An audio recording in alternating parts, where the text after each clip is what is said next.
how to use the timeline on monday.com. Hello guys and welcome to this new tutorial.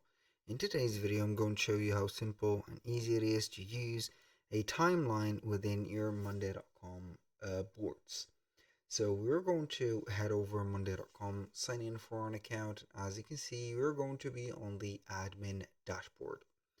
Now what we're going to do next is going to be very simple. We're going to head over the workspaces, choose one of the workspaces that we have, and we're going to select enter the specific board that we want to use the timeline of it. Now the timeline is going to be here. This is a timeline.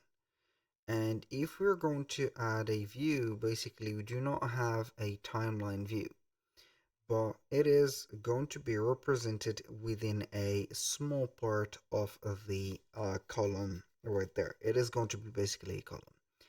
What is this column is going to be about? As you can see, we're going to have deadline mode and also reminders.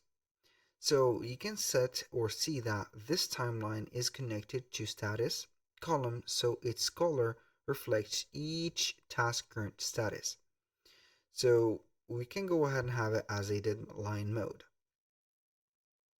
So as you can see, this is going to be a working on project or status headed over there.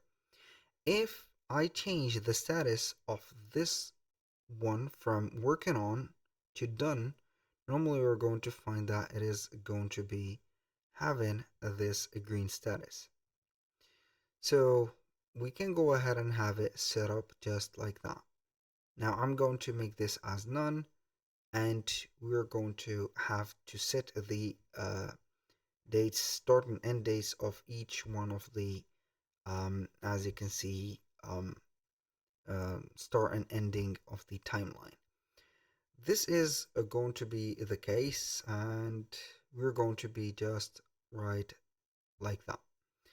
That was pretty much it for today's video. Thank you guys for watching. I hope that you have enjoyed the content, and I hope to see you on the next one.